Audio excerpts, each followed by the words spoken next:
नमस्कार बच्चों। आज हम पढ़ने वाले हैं 8वीं कक्षा का 7वां पाठ मेरे रजा साहब, जिसकी लेखिका है सुजाता बजाज जी। इनका परिचय हम जानते हैं, जिनका जन्म हुआ है 1958 जयपुर राजस्थान में। सुजाता बजाज जी एक प्रसिद्ध चित्रकार है। आजकल आप पेरिस में रहती है। सुजाता बजाज जी आजकल पेरिस में रहती है। आपके चित्र एवं मूर्तिकला भारतीय रंग में डूबी हुई रहती है। ये जो कुछ भी चित्र निकालती है या मूर्तियाँ बनाती है, जिसमें भारतीय संस्कृति, भारतीय संस्कार जिससे दिखाई देते हैं, इसलिए कहा है कि भारतीय रंग में डूबी रहती है। आपके चित्रों एवं मूर्तियों पर प्राचीन संस्कृति एवं कला की छाप दिखाई पड़ती है। इनके जो चित्र और मूर्तियाँ हैं, प्राचीन संस्कृति से ये बहुत गहरा रिश्ता रखती है। उन चित्रों में से प्राचीन संस्कृति हमें दिखाई देती है। आपने अपनी कला में ऐसी दुनिया का सृजन किया है जिसमें सादगी भी है, रंगीनी भी है, खुशी भी है और गम भी है।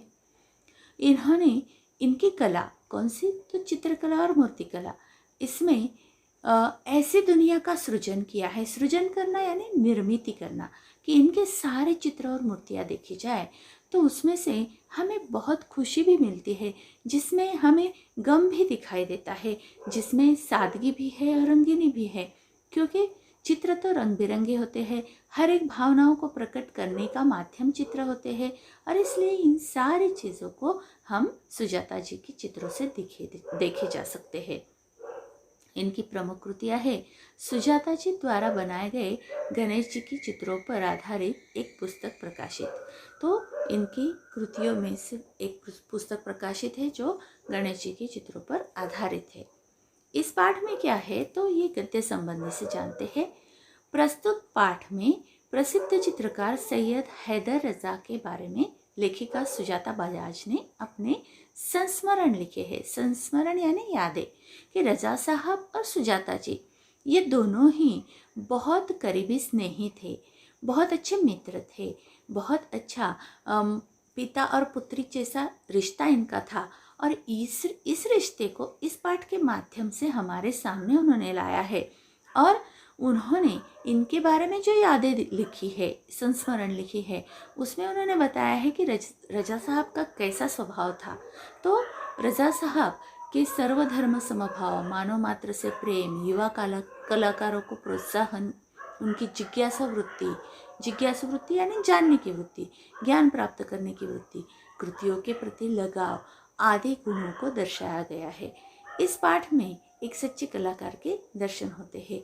तो इनके ये जो सारे गुण हैं, जो सर्वधर्म समभाव है, मानव से प्रेम करना है, तो युवा कलाकारों को प्रोत्साहन देना है, ये सारी चीज़ें इस पाठ में से हमें दिखाई देती है।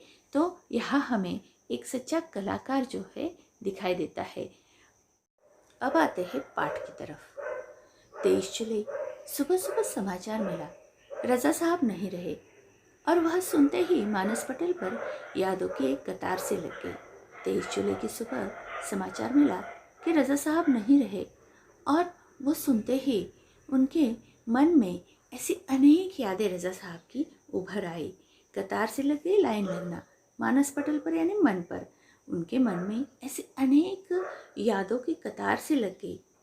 पिछले फरवरी की ही बात है, मैं दिल्ली पहुंची थी अपनी गणपति प्रदर्शनी के लिए।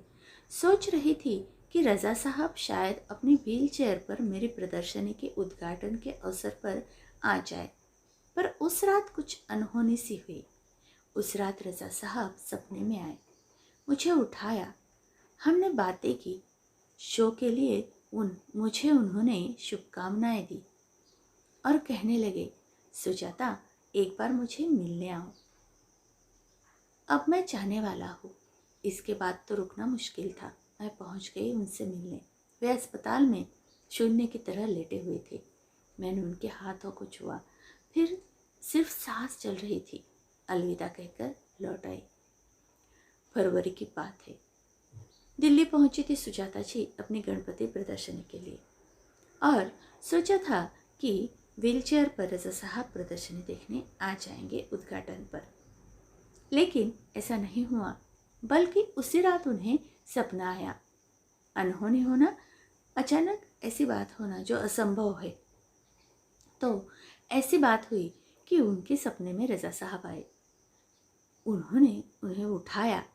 ऐसा लग रहा था कि वो कह रहे थे कि सुजाता, मुझसे मिलने आओ, अब मैं जाने वाला हूँ। और उन्होंने सपने में ऐसे कहने के बाद वो जो है उनसे मिलने चली गई। वो रुकी नहीं, उनसे मिलने अस्पताल चली गई। वो शून्य की तरह लेटे हुए थे, यानी बिल्कुल अचेतन थे। वो हिल डुल नहीं रहे थे, ना ही वो कुछ बोल रहे थे। वो अचेतन थे। और उन्होंने, सुजाता जी ने उनके हाथों को छुआ। सिर्फ 4 सांसें चल रही थी। आखिर वो अलविदा कहकर उनसे विदा लेकर वापस लौट आई।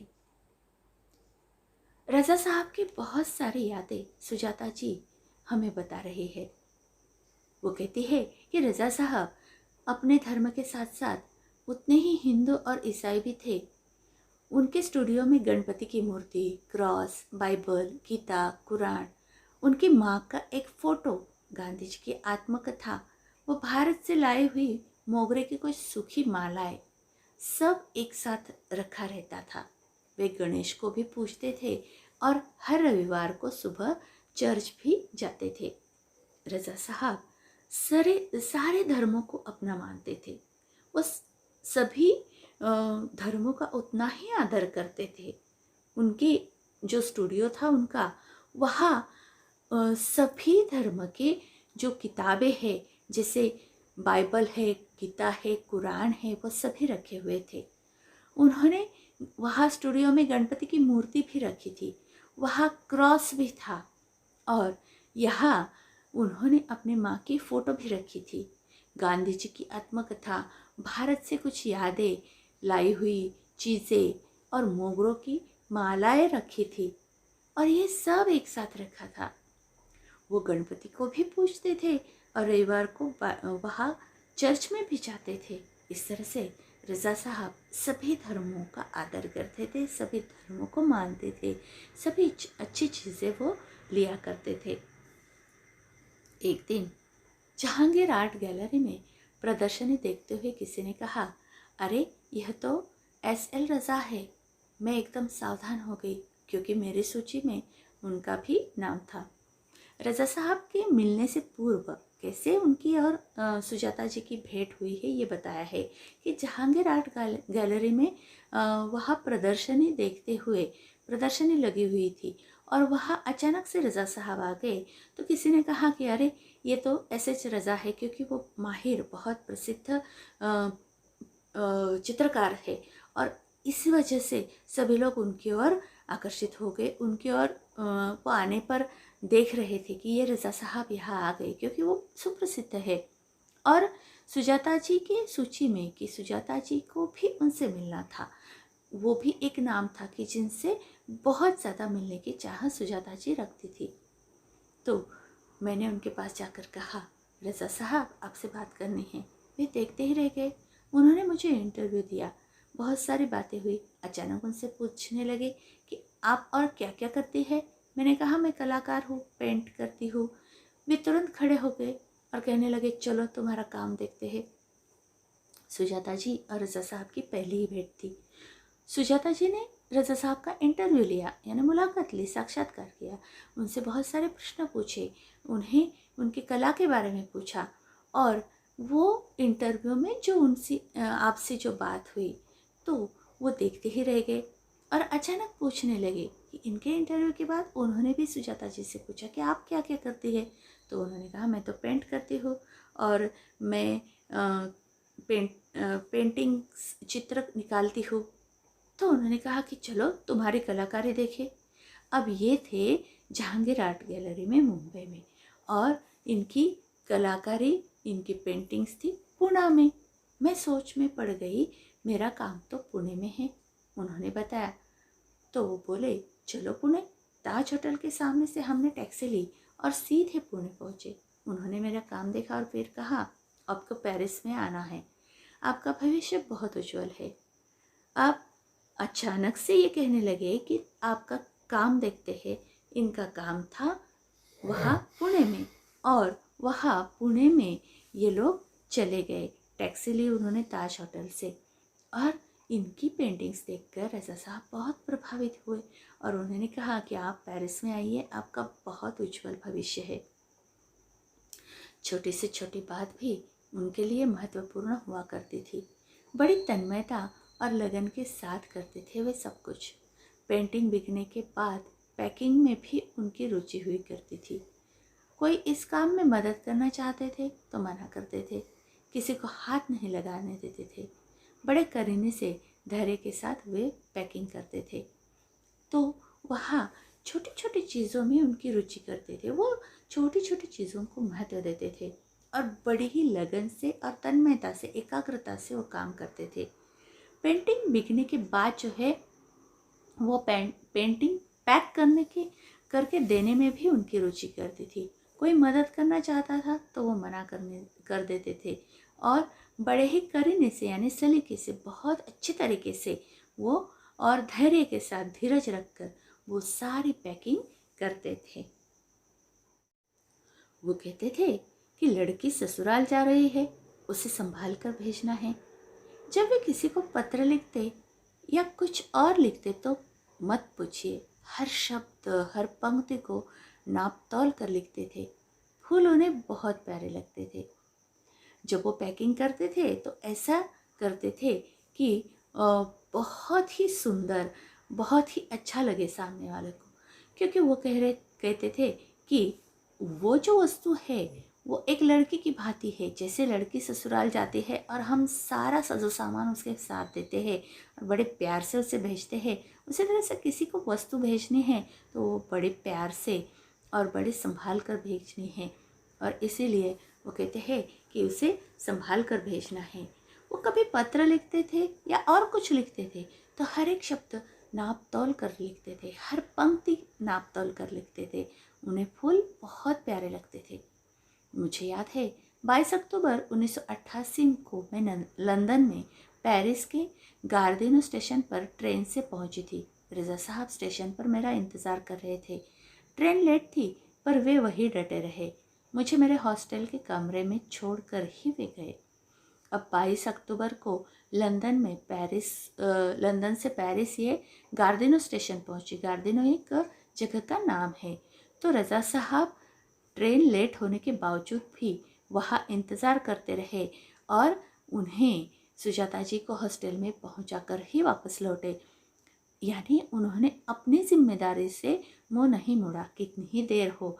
सुजाता जी उनकी जिम्मेदारी थी और इसलिए उन्हें हॉस्टल भेजा और बाद में ही वो गए।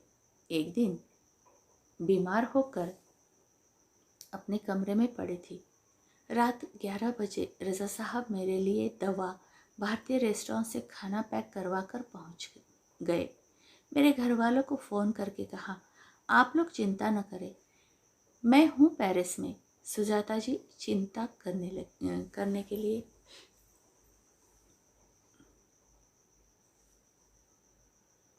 एक दिन मैं बीमार होकर अपने कमरे में पड़ी थी। रात 11 बजे रज़ा साहब मेरे लिए दवा भारतीय रेस्टोरेंट से खाना पैक करवा कर पहुँच गए। मेरे घर वालों को फ़ोन करके कहा, आप लोग चिंता न करें, मैं हूँ पेरिस में सुजाता की चिंता करने के लिए। अब एक दिन की बात है, सुजाता जी बीमार थी और ये जब पता चला रज़ा साहब को तो रात को 11 बजे उन्होंने उनके लिए खाना पैक करवाया, दवा अपने साथ ली। इतना ही नहीं, फ़ोन करके सुजाता के घर वालों को भी कहा कि यहाँ कोई चिंता ना करे, मैं इसकी चिंता करने के लिए पेरिस में मौजूद हूँ।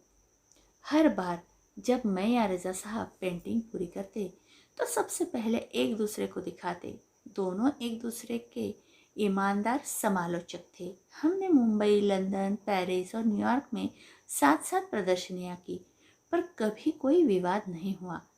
यह उनके स्नेह और अपनेपन के कारण ही था।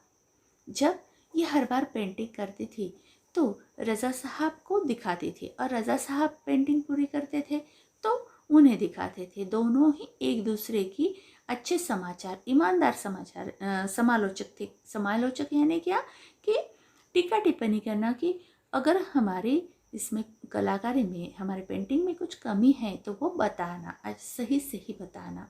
तो इसलिए इनकी जब भी साथ साथ पेंटिंग हुए तो कोई विवाद नहीं हुआ, और ये सिर्फ स्नेह और उनका आपसी अपनापन था।